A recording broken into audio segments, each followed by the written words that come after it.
Divine Grace, A.C. Bhaktivinoda Swami Srila Prabhupada ki.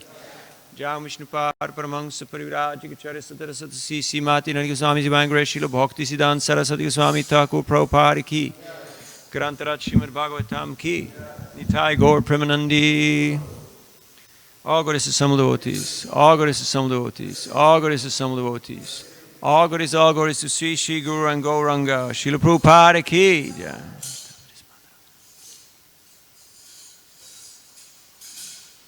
Om Namo Bhagavate Vasudevaya.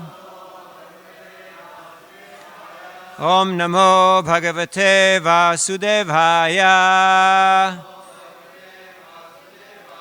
Om Namo Bhagavate Vasudevaya.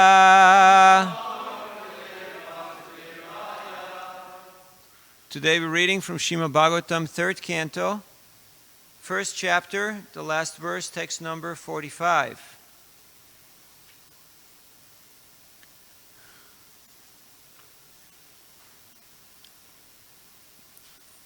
Tasya prapanna kila lokapanam avastitatnam anushasane sve artaya jatasya yadushu ajasya vartam sake kirtaya tirta kirte tasya prapanna kila lokapanam avastitana manushasane swe artaya jatasya yadushvajasya vartam sake kirtaya tirta kirte tasya prapanna kila lokapanam avastitana manushasane sve artaya jatasya yadushvajasya vartam sake kirtaya tirta kirte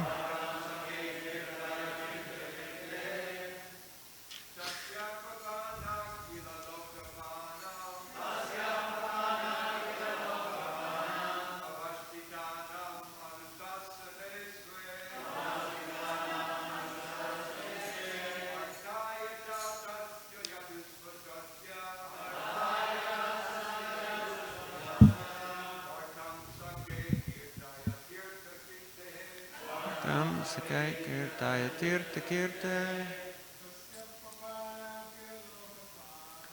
tasya prapanna kila lokapanam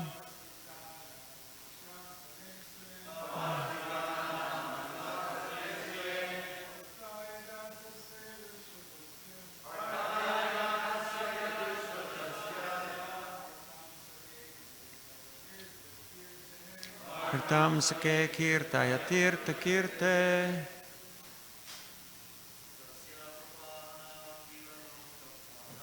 tasya prapanna kila lokapanam tita anum manushasane sve kaya yushvadasya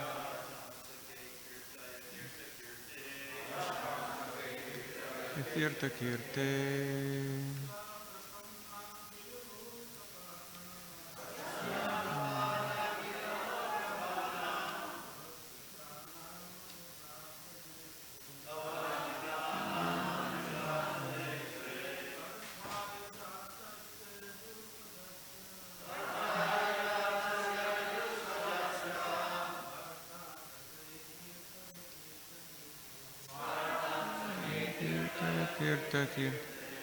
Ladies,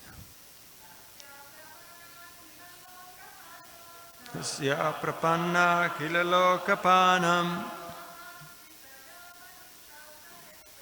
avastitanam manushasanesve Artaya jatasya yadushvajasya Vartam sake kirtaya tirta kirte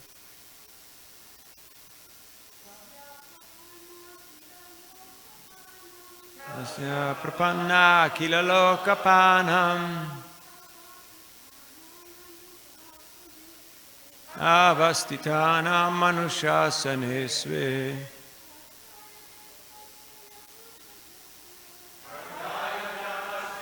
Yusvadarkya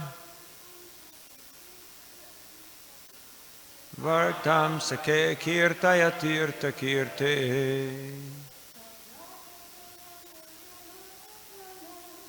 Sya prapanna kila lokapanam Avastitanam manushasanesve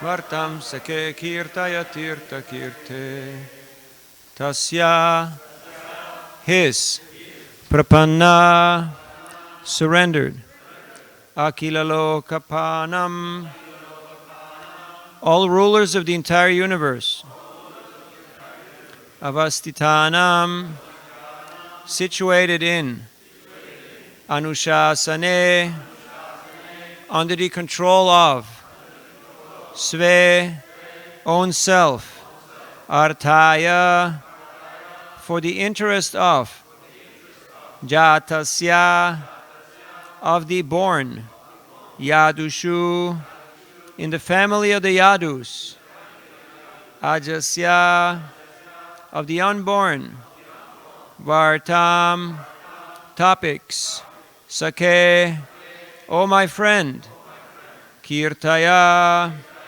please narrate Tirta Kirte of the Lord whose glories are chanted in the places of pilgrimage. Translation and purport by His Divine Grace A.C. Bhaktivedanta Swami Srila Prabhupada. Srila Prabhupada Ki Jai. O my friend, please, therefore, chant the glories of the Lord, who is meant to be glorified in the places of pilgrimage.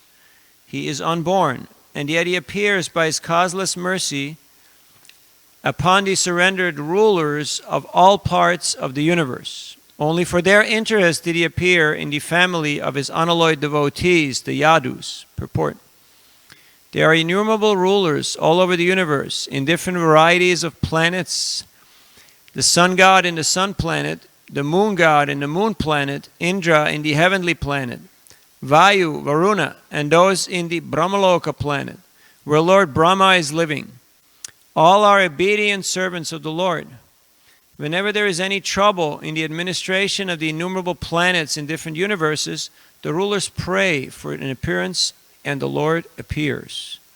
The Bhagavatam, 1st Canto, 3rd chapter, text 28, has already confirmed this in the following verse. Ete chang sakala pungsa krishnastu bhagavan svayam indraris vyakulam lokam mridayanti juge juge. In every millennium, whenever there is any trouble, for the obedient rulers, the Lord appears. He also appears for the sake of His unalloyed devotees. The surrendered rulers and the pure devotees are always strictly under the control of the Lord, and they are never disobedient to the desires of the Lord. The Lord is therefore always attentive to them. The purpose of pilgrimages is to remember the Lord constantly, and therefore the Lord is known as Tirtha Kirti. The purpose of going to place of pilgrimage is to get the chance to glorify the Lord. Even today, although times have changed, there are still pilgrimage sites in India. For example, in Mathura and Vrindavan, where we had a chance to stay, people are awake from early in the morning at 4 a.m. up until night time and are constantly engaged some way or other in chanting the holy glories of the Lord. The beauty of such pilgrimage site is that automatically one remembers the holy glories of the Lord.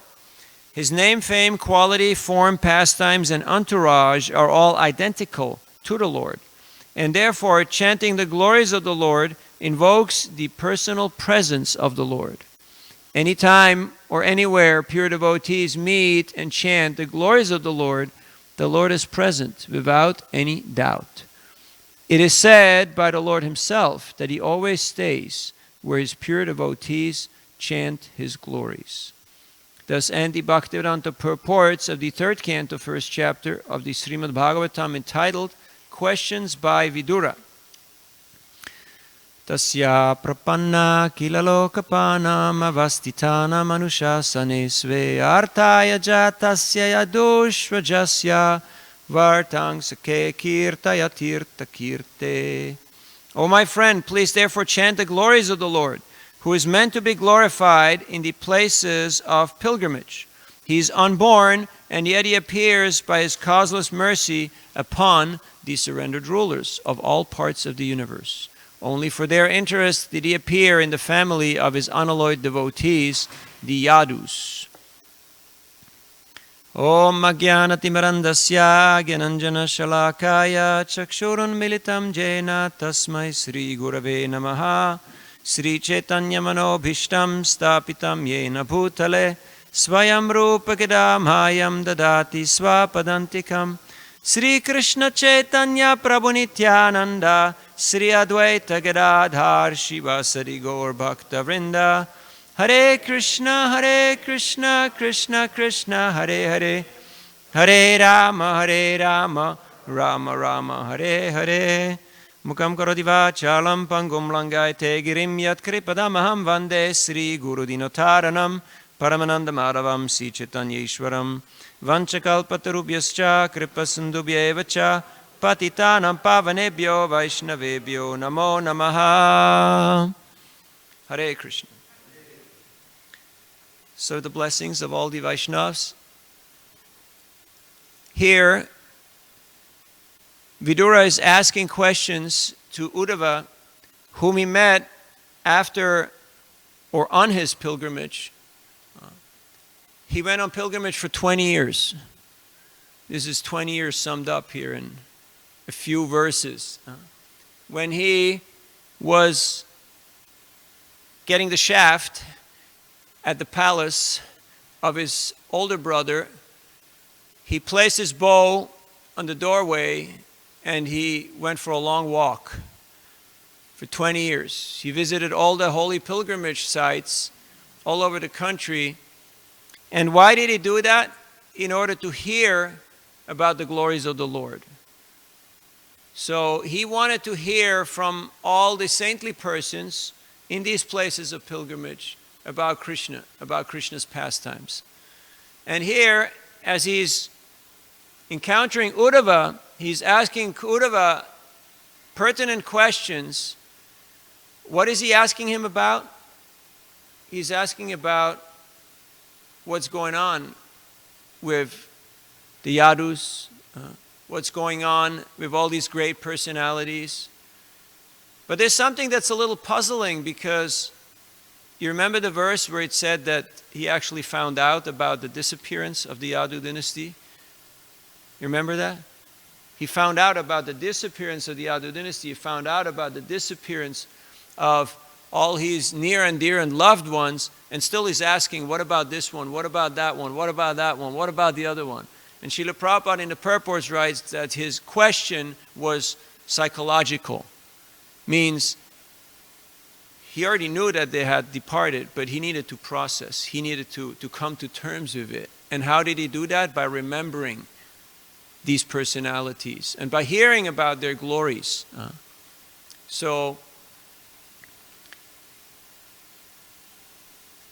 the Lord appears time and time again. Yada yada hi dharmasya glanir bhavati bharata abhyuthanam adharmasya tadatmanam srijamyaham. Why?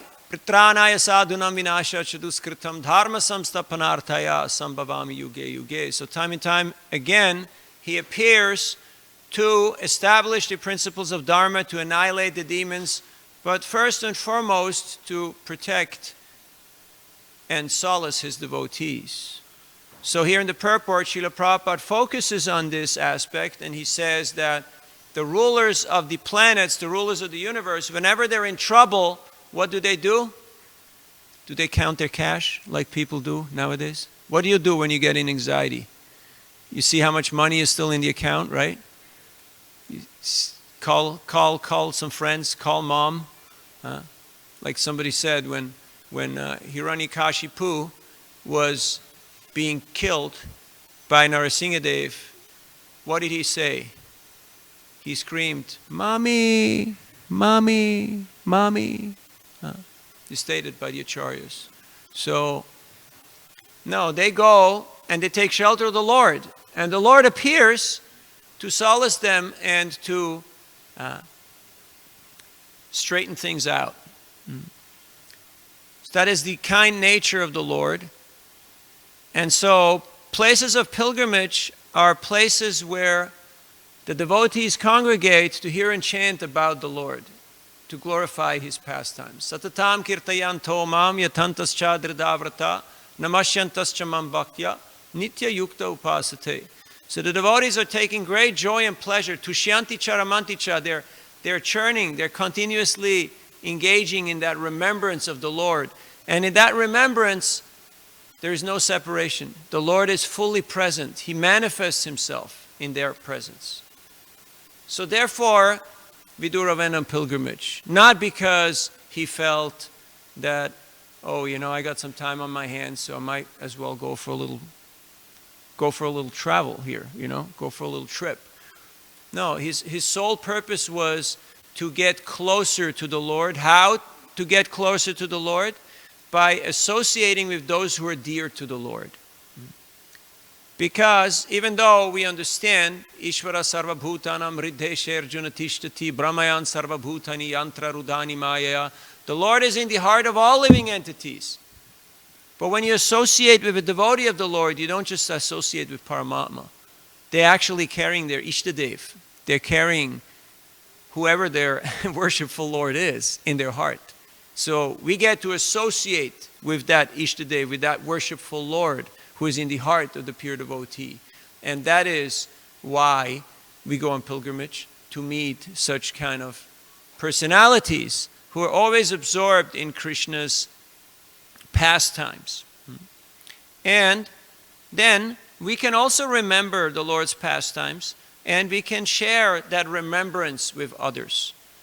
And that experience is not diminished. Sometimes we think that all the good things already happened in the past. Do you ever think like that?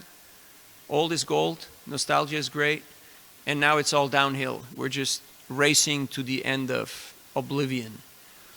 But if we actually pause and contemplate about the nature of Guru Parampara and how Shukamukhat Dravya Samyutam Pibata Bhagavatam Rasamalayam Muhurmuho Bhuvi Bhavuka, that the more devotees actually taste this Bhagavat Katha, it gets sweeter and sweeter and sweeter. That doesn't mean it wasn't sweet before, but it doesn't mean that it gets less sweet.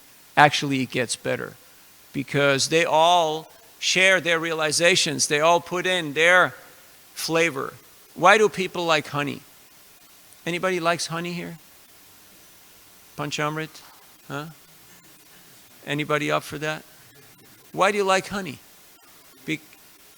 It's not just sweet, it's the quintessence of all sweetness. It's got all the nectar of all the different flowers and plants, of everything. All the rasas are in there. So it's nectar.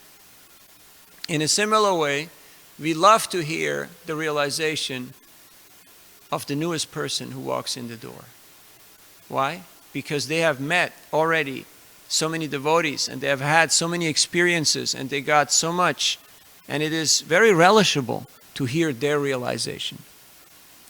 Yesterday, as I walked out of here from the Sunday feast talk, I just got in the van with Ananda Kirtan Prabhu, who mercifully took me down to Santa Monica Promenade, and we were chanting Hare Krishna and meeting some people. And I met a young couple, and the lady, she was a geologist. She was a scientist. And I was already like, oh, bones and stones, right? This is going to be a tough one. You know how when you meet people who are like from the sciences background, you're already like, okay, all right. It's all right. Let's keep walking, right? But she said, I have been to that Bhagavad Gita museum. And I saw your whole thing. And I really want to support you guys spreading this message. So she just ripped out her plastic and said, where can I donate? And I was like, hello, you know, like, is this happening? Or and it is all happening because the devotees are chanting Hare Krishna.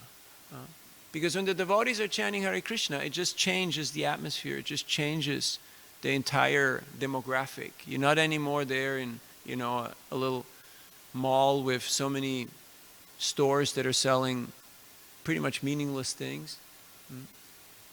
But it changes it into a holy place, into a tirtha, a place where the devotees are hearing and chanting about Krishna and remembering his glories. A few days ago I was in Santa Cruz, the home of the homeless vegan. And I met one man on the farmer's market who, when I showed him the book, he just, his face lit up. He just was all joy. And he said, I met that man. I said, are you sure? He said, yeah. 1975 at the airport in San Francisco. I didn't take to it, but I just met him. A friend took me to the reception when Prabhupada arrived. And that had so much impact on his life that he was still glowing. He was still glowing. Almost 50 years after that. Speaking of glowing, I was distributing books at UC Berkeley, just where Telegraph meets the campus. And one Muslim student, he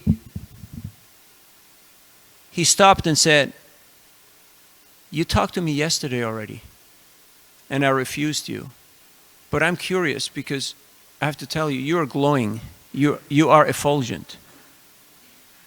I want what you have. What is it that you have? I say it's the same thing that's there in your tradition, but you know, I'm happy to share this with you. And he took 2 books and he was very happy. So this is the potency of parampara. Prabhupada could have called it the Prabhupada movement or the whatever. Like so many gurus came and mostly they named their thing after themselves. But if it's about you, then it will die with you. So Prabhupada gave us a process. What is that process? It's the process of Krishna consciousness. It's about Guru Parampara. And that process is what we're experiencing here. And that's why Vidura is very happy to hear the nectar of all the devotees. And he is asking Uddhava about Krishna, because Uddhava is a very confidential, a very close associate, a very dear associate of Krishna. And what does Uddhava do? Eventually he sends him to Maitreya, right? He says, okay, I got some mercy from Krishna, but for you it is appropriate to hear from Maitreya. So, which is a very important point. Even though we may have knowledge, we may have experience, we may have realization, but we also have to be aware of what is the situation here. And he was deferring to Maitreya because of his seniority and also because of the seniority of Vidura. And so we're getting all these wonderful realizations because Prabhupada stayed up all night. Every night he stayed up to translate 6 pages. And that is a incomprehensible task.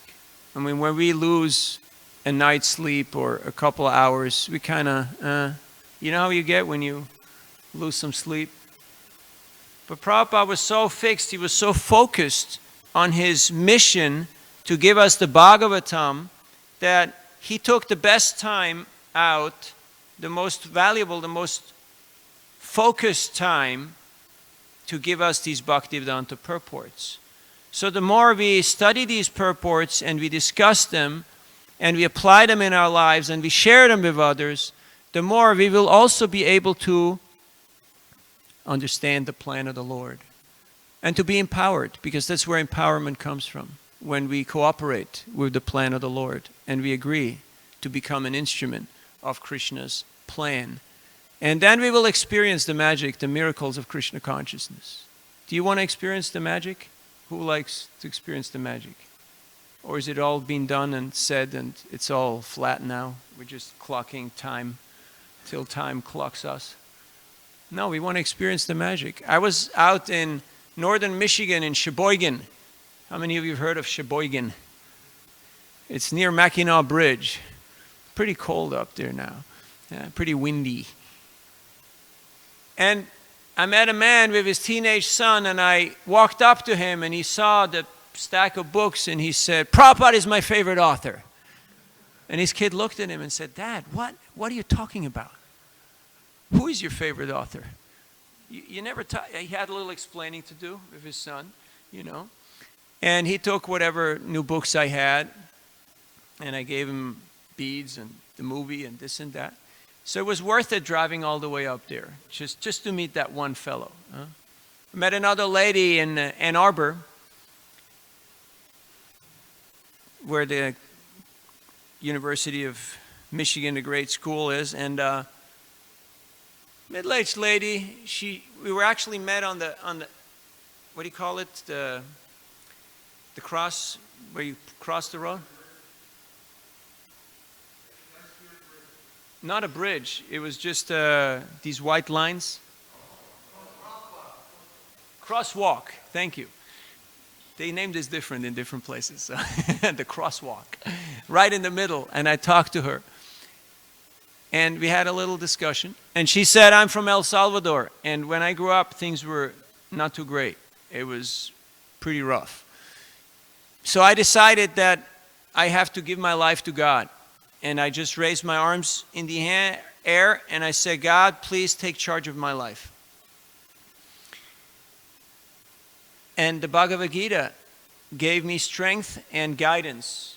And now she is in Michigan, Ann Arbor, and she got 4 kids. So she took some more books. And then I asked her, "So what are you going to do right now?" She says, "Right now, I'm going to walk over the crosswalk. And I'm going to go sit down with those people there and chant Hare Krishna." And I said, "That's a good idea. It's a good plan." So she did that.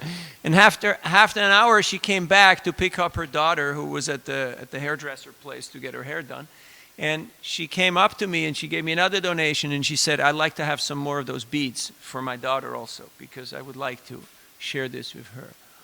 So the more we are engaged in this Tushvanticha Ramanticha, in this not just tasting, but sharing our time, our realization, our heart with others, the more people will actually naturally be inquisitive, and they naturally want to take up whatever it is that we got to offer to them. So,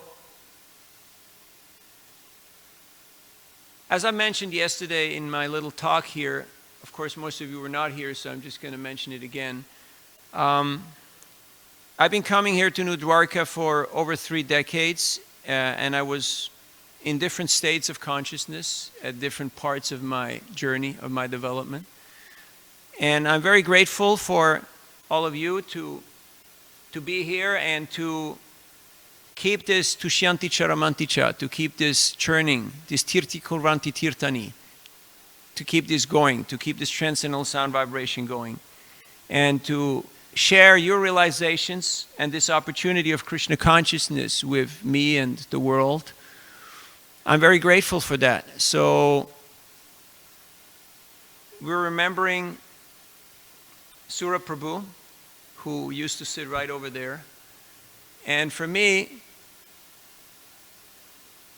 he had a very clear sense of north. He had a very clear sense of directions in what was artha, what was valuable, and what was anartha, what was to be discarded or not valuable.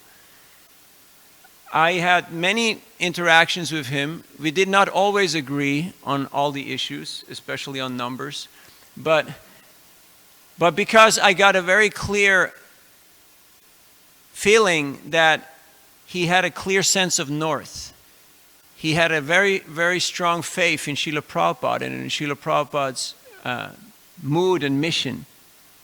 I always felt very safe, always felt very protected in his association because he was sober. And that's valuable because nowadays people get intoxicated by all kinds of ideas and all kinds of things. But to me, Sura was always a very sober, a very solid example of what it means to be a Prabhupada man, what it means to follow Prabhupada's instructions. So I'm very thankful to him.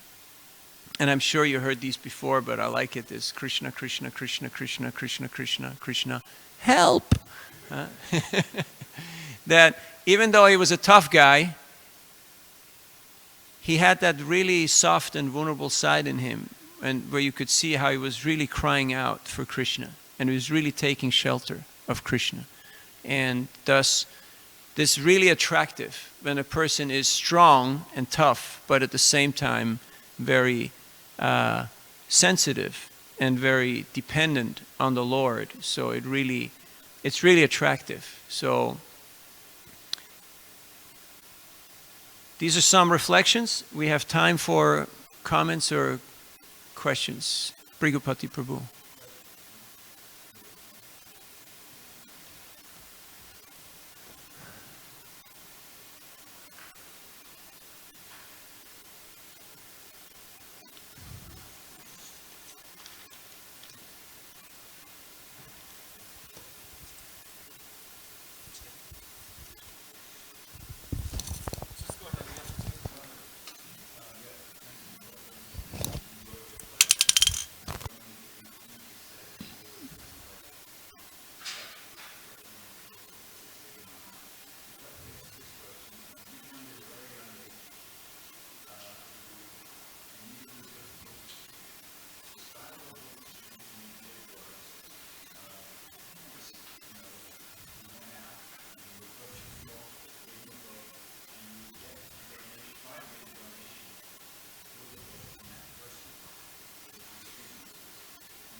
Since the beginning. Recently, though, there's another style of book distribution that seemed to, I don't want to say creep in there, or just been introduced, where people get donations, or, temples get donations, the book's already paid for, and then devotees just go out and kind of pass out the books. It seems to me that when you do it like that, you're not going to have the kind of interactions that you were describing in your class. And I really don't know. I don't want to criticize one or not. I just want to hear your thoughts on, are they both equally as good? Is one better than the other? Is one what Prabhupada wanted and the other not so much what Prabhupada wanted? Or what's your take on the whole thing? There is a wide varieties of book distribution. So depending on who we are and in which situation we're in, we will gravitate. Back then, there was no choice. There was, that's what it is. Take the book and run with it. So now we have seemingly endless options and opportunities, and that can be a little distracting, sometimes maybe even a little confusing. So, as you have mentioned, there's different tastes that come out of different types of engagements. So if we want people to really experience the highest taste, where you see that miracle, a person really changing in front of your eyes, then it's a yagya, it's a sacrifice. You have to go out on a limb. You have to face rejection. You have to face all that. I mean, you know better than I. So if you're not ready to do that, then you will get another type of taste, which, okay, I'm doing the good work, I contributed, or I'm putting out the message, but you will not be there to see that person change right in front of you. Initially, the person may also be having questions, having doubts, having confusion, and you have to deal with that. And Krishna is using you as an instrument to deal with that. And that is a real special experience to be an instrument in the Lord's hand. That's why we glorify Vidura, because he was an instrument in the Lord's hand. I mean, he was instrumental to liberating his brother and and a whole bunch of people, you know, Narad Muni. But they're out on a limb. They're facing the heat. But if you're not ready to do that, then there is other ways to practice that's also there. It's also possible. Of course, we like people to experience this highest taste and encourage them. How? Mostly by giving them the opportunity, by giving them the example and the encouragement and the training that they need to actually try it out.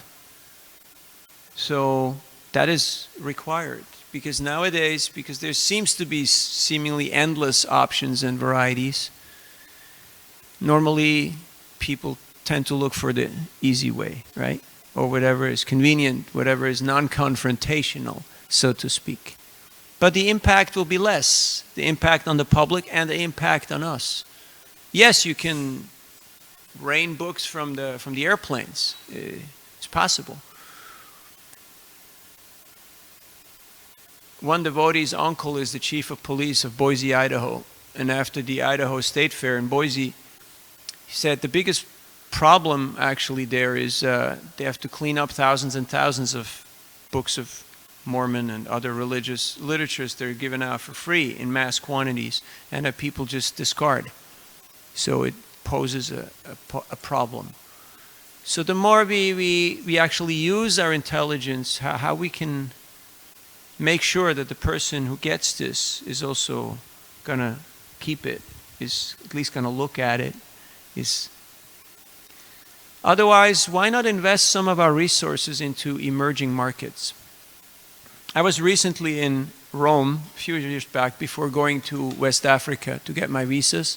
I went to Nigeria, Togo, Benin, Ghana, and Ivory Coast. So I was in Rome, I was walking around Rome, and out of 10 priests, you have 3 blacks, 3 Latinos, 3 Asians, and 1 white guy.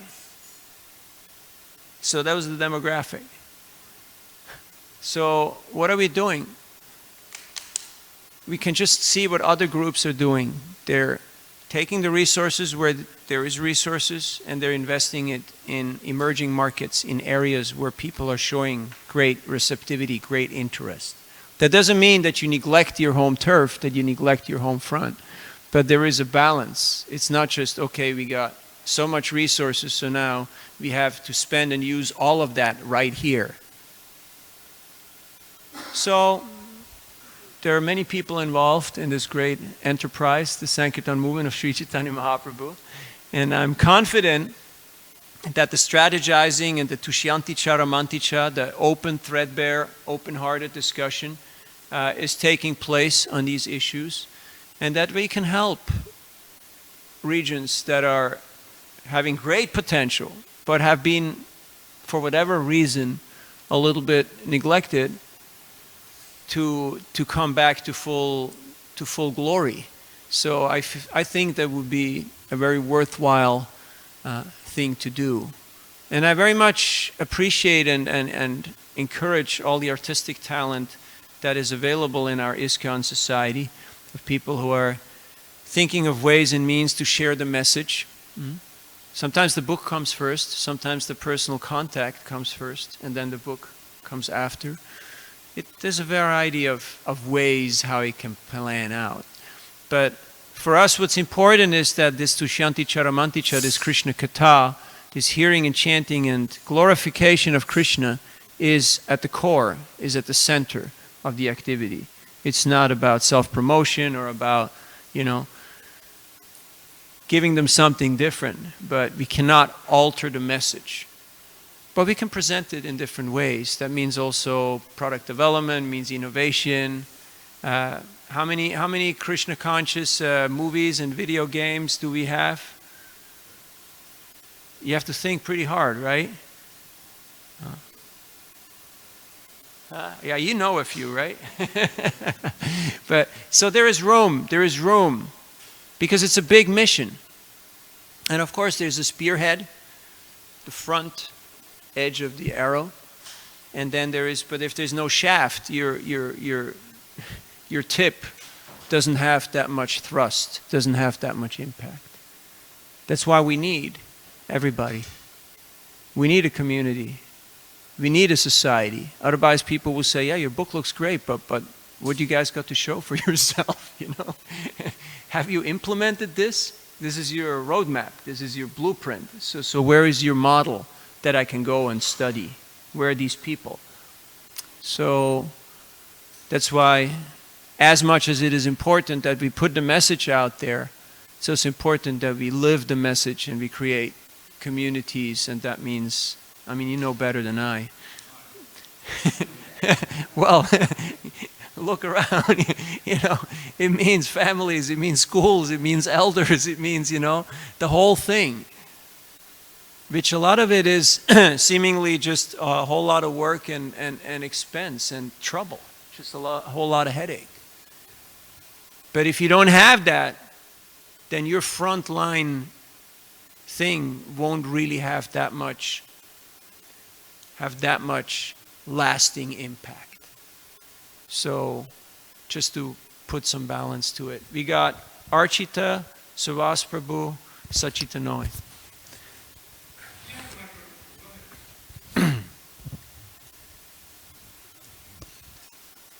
Hare Krishna, Navina Prabhu. Thank you for class.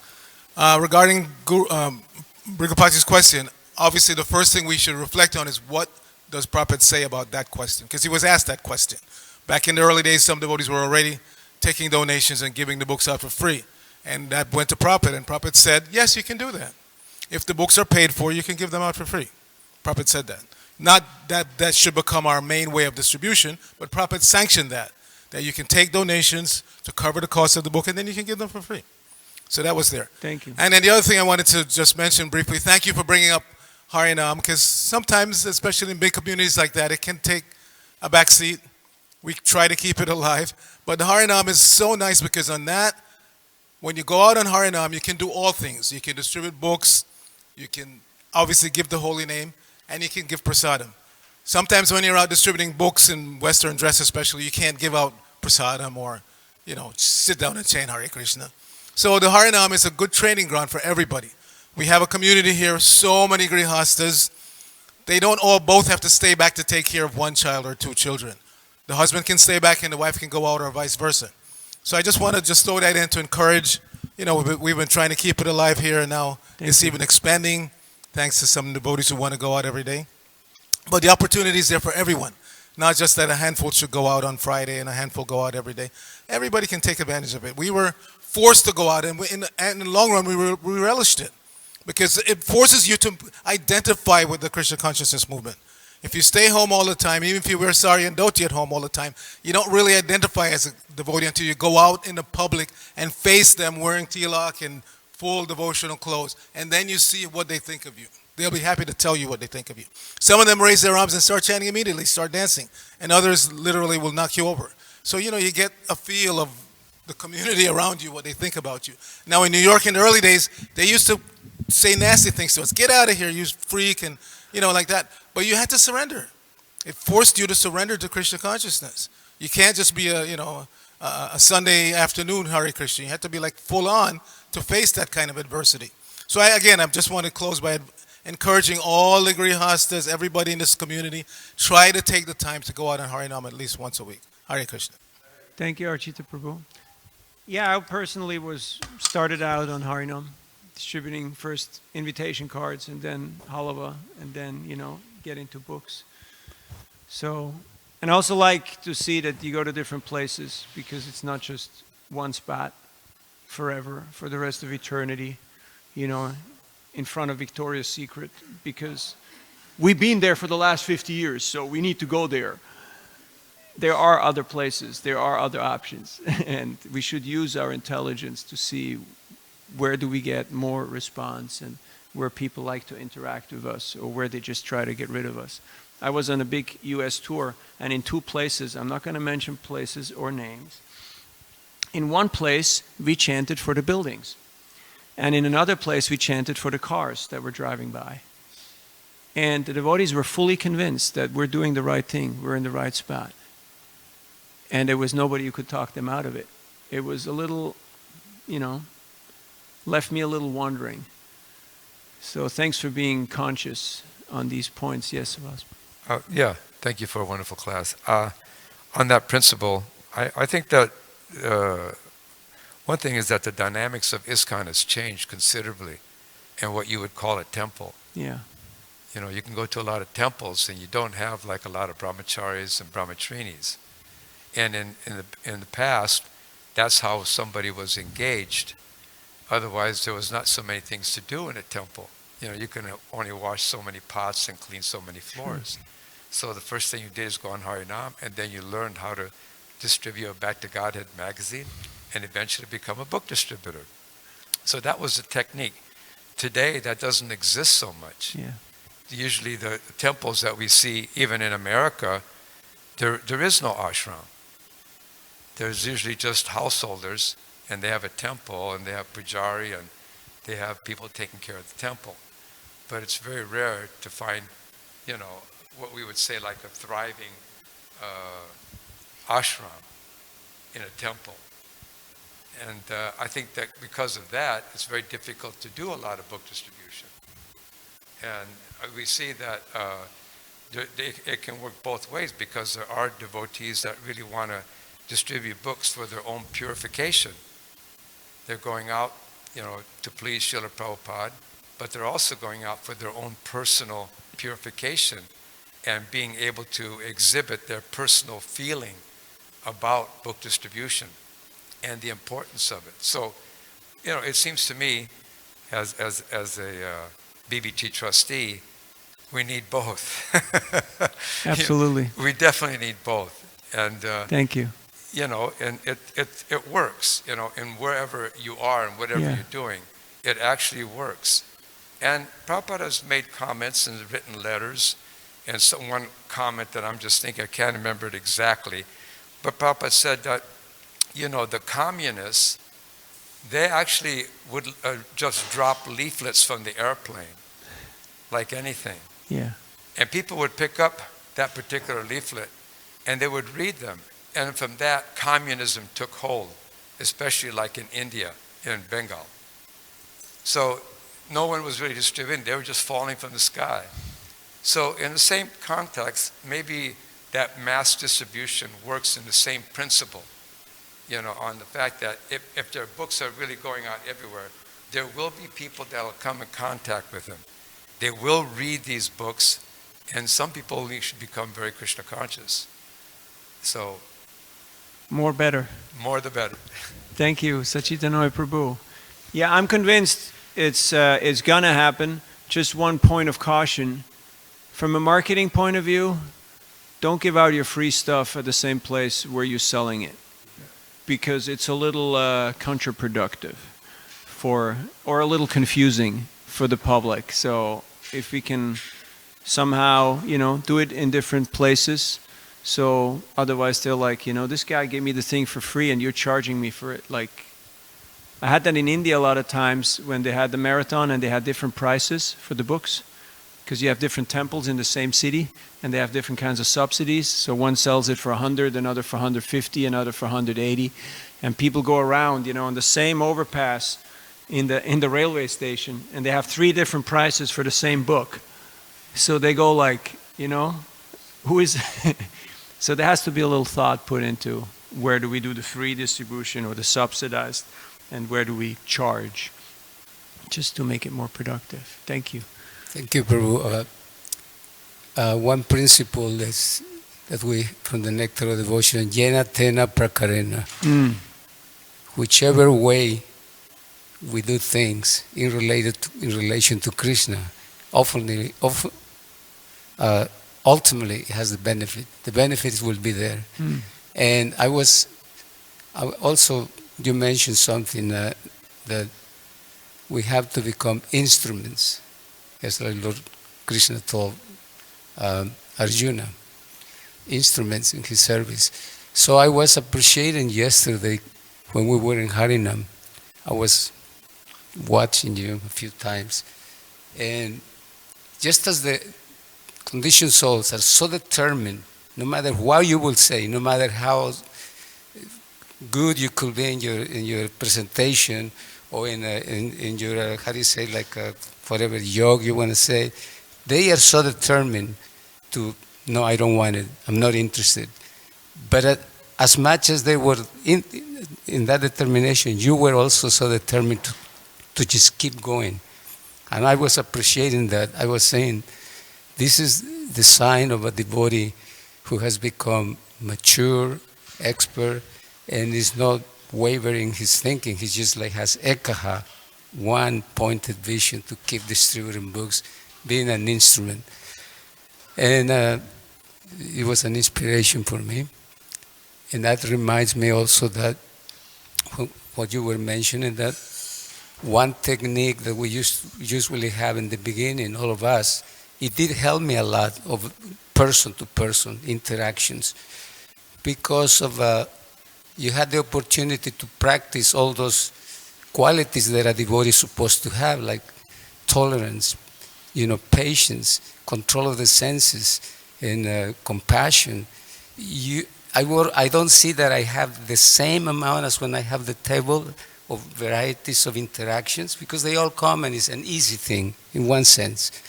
But the other one, I thought, wow, this is really good, because it really is helping me a lot. It helps the devotees when you go for the first time to actually get out of the bodily concept of life, the false ego, and definitely. So at the same time, there are many people also who many people don't like that kind of approach. We understand that. And now in the table we have a different reception, a different interactions too. But it has to be there. It's difficult to point out, no, we should just do this, because it's impossible. We never know how this is going to work out, like in Harinam.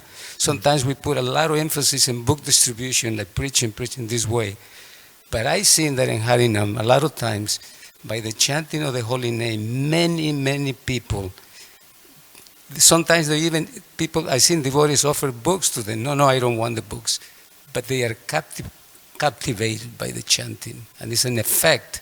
So that aspect is good. The devotee who's distributing person to person, the one who has a table, the one who's preaching in the college and giving big presentations. So all together has an ultimate good benefit. Hare Krishna. Thank you for sharing your realizations with us. I was just an instrument of your chanting, okay? So, and it's really wonderful to see, because when you have the devotees, they got your back. So you can be very confident and very bold out there, because it's not me doing this, it's we. With me, I mean not just the Harinam group, but Guru Parampara. So it's we are sharing this with that person, instead of it's you against the rest of the galaxy. And variety is the mother of enjoyment. So let us do all the different types of preaching and outreach and book distribution, and let people gravitate towards, but it's good if they get trained and exposed to different styles, so they can actually experience that, and that real dependence, that real purification and surrender that made us who we are. Personally speaking, I again like to thank all of you, especially my seniors here, who not just tolerated me, but who believed in me and have given me the time, the space to grow, to make my own mistakes, and to become an instrument in the mission of Srila Prabhupada. So thank you for that. All glories to Srila Prabhupada. Grantaraj Srimad Bhagavatam ki jai. Hare Krishna. Great class. Thank you very much. Keep preaching.